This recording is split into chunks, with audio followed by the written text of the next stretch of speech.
Hello again, it's Noob, and this is really a case of me buying something so you don't have to. This is a set of tools, lock tools that I bought from AliExpress. I got them for around £20-ish delivered, but the prices go up and down. I've seen them as high as £30, which is somewhere around 35 US dollars, which is really quite expensive for this. There are 40 different tools. Now, the weird thing is it doesn't say anywhere in the description what these are supposed to be for, but there is a UK-based reseller of these, which has puts them in a little hard case, which sell this set for £50, and they have it listed as a warded lock pick set.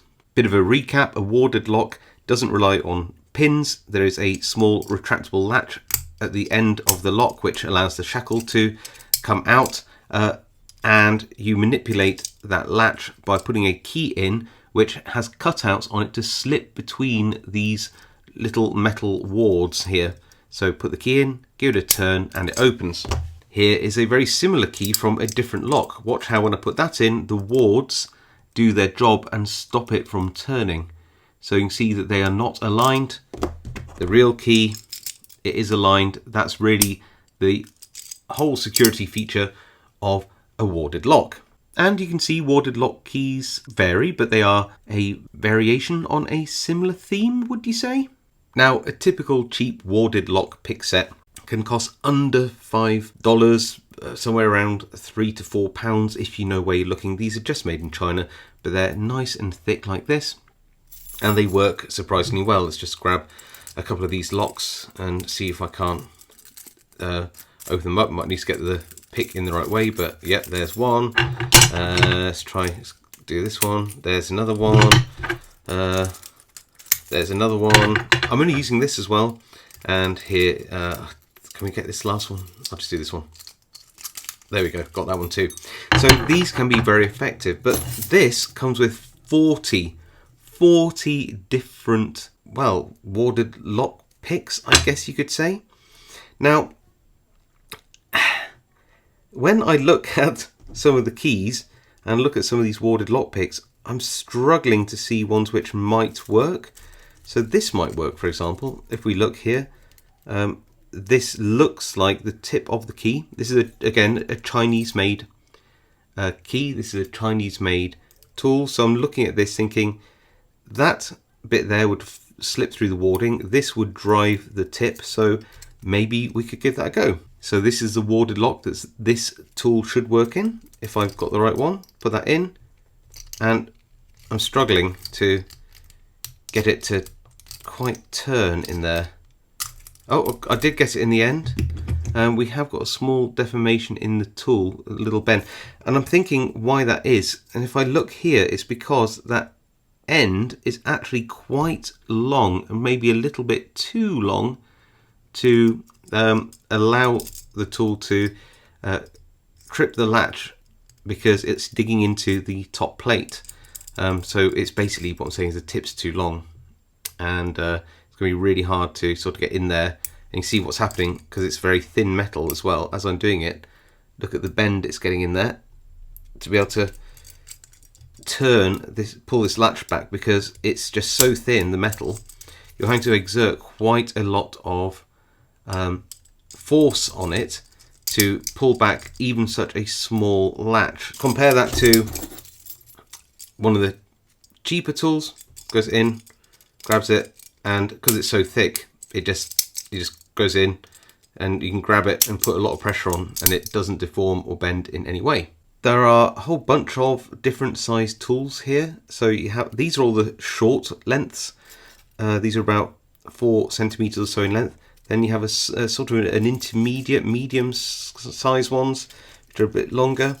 You can just see they're a tiny bit longer there. Then you have extra long ones here. Now I assume that's for different depths of keyway, so I don't think that's necessarily a bad thing. It's just of note that you have 3 sort of different sets, the largest part of it being the smaller sizes. What is interesting is knowing how effective this tool is. There isn't really an equivalent one on all of these smaller tools, and they all seem to have at least one little tab to go into some of the warding.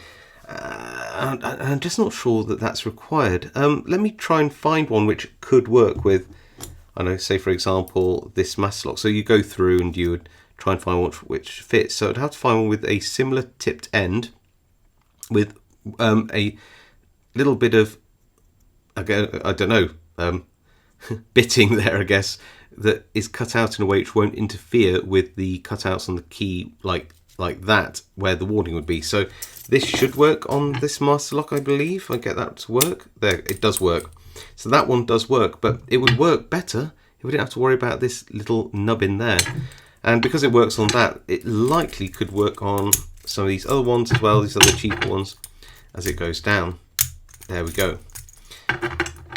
But that's just like one tool, and whilst it's okay, again, I'm getting a little bit of deformation because these picks are very, very, very thin compared to the cheaper, thicker, more robust versions that you can buy, again, from China to mostly pick Chinese padlocks. So far, I'm really not impressed. I can basically open most of my modern warded locks with just one simple cheap Chinese tool. I don't need 40 of them to pick most of my locks, but there is a couple of edge cases where I think that these could come in useful.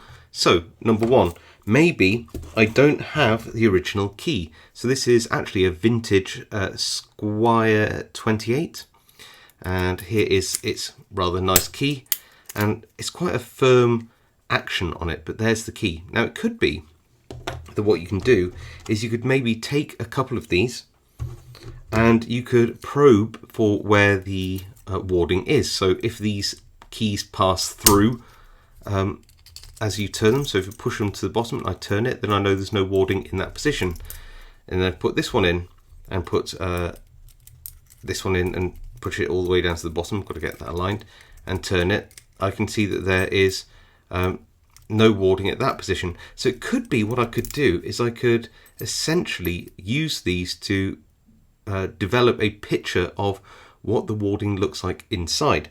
However, my only problem with that is that couldn't you do that with pretty much anything, like for example marking off, you can see you've got some pen marks marking off where the warding is or isn't here. So you can see that where marking number 1 is here, there's no warding. Where marking number 2 is, there's no warding, and actually it springs, which means I'm catching the latch.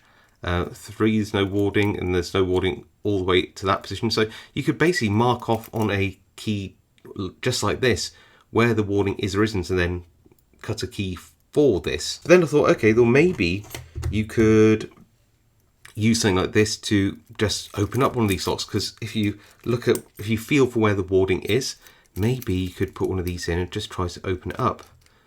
But even though I can feel the spring, I'm not really getting an open. Then I thought, well, okay, maybe it's because these are very, very thin pieces of metal. I've got to get this out. Come here, you.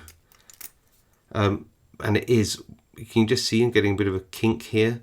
It is twisting as I turn it, so it's not quite level now. So I thought, well, maybe what I could do is I could double, maybe triple it up.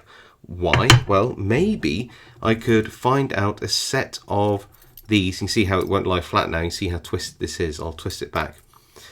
Maybe I could use a few of these in a row, building up the thickness and actually accurately matching the profile that I've got here. So if I overlay these together, maybe I can essentially make a make-up key of all the major positions in the warding, and that's about it. That would be a good representation of the original key.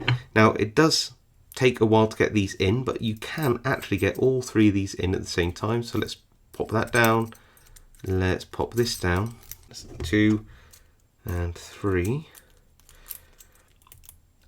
and if there's a latch somewhere in the middle or the end, getting an accurate representation of the key like this should allow this to open. Now I've got all 3 in, as you can see, and trying to turn it. There we go, I've got it. But even with the 3 in, can't get enough force on here without twisting the tools to get an open on the lock.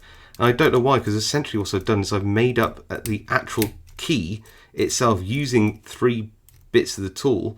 So I thought maybe you could use these, like I said, to essentially make a makeup key and see if I can get an open, but I'm just not getting anywhere with that. Oh, and all of them are just twisting. Can you just see how much this is twisted without getting it open? So these are just incredibly thin. You can see how I'm bending them back.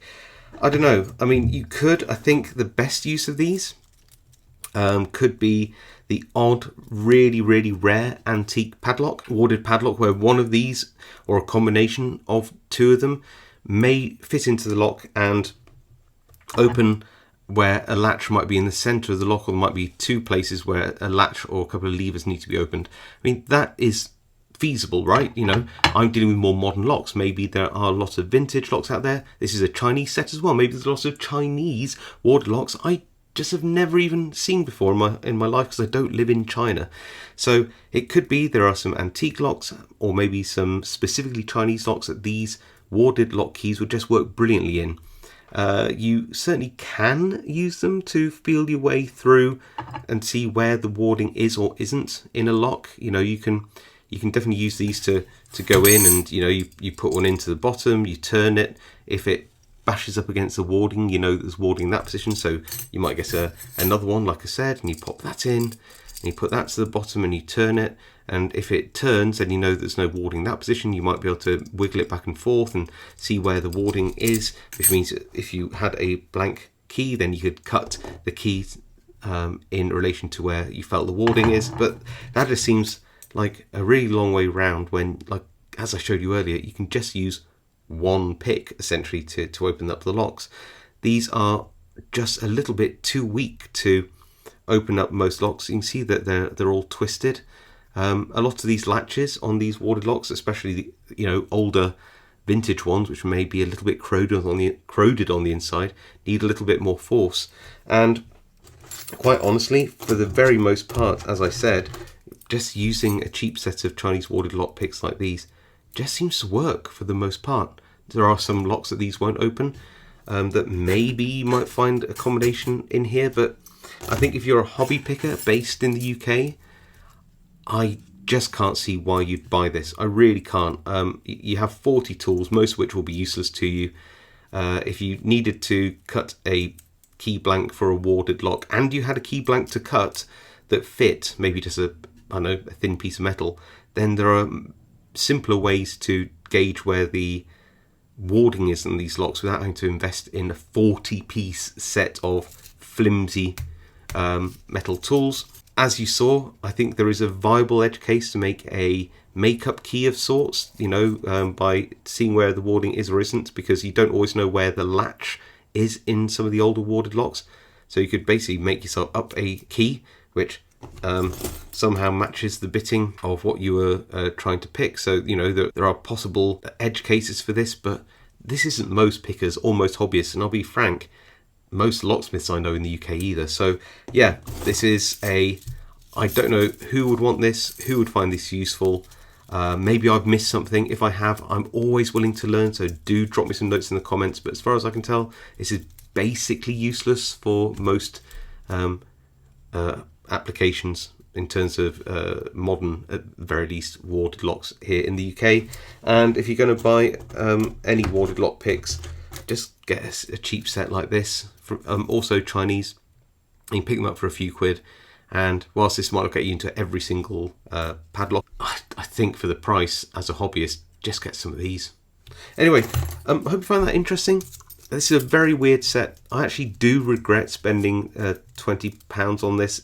To me, it's a bit of a waste of money. I don't have a use for these. Maybe you do. I don't know, but I really can't see it. Like I said, let me know in the comments. Genuinely interested to know your thoughts on this one. Have I missed something out? Is there something that I've not done with these which I should have done? Is there an edge case that I missed? Let me know in the comments. I read all the comments, reply to as many as I can. If you like this video, found it useful, drop me a like. If you think I've deserved it, hit that subscription as well. It really helps my channel out. Otherwise, happy picking, stay safe, and I'll see you all next time.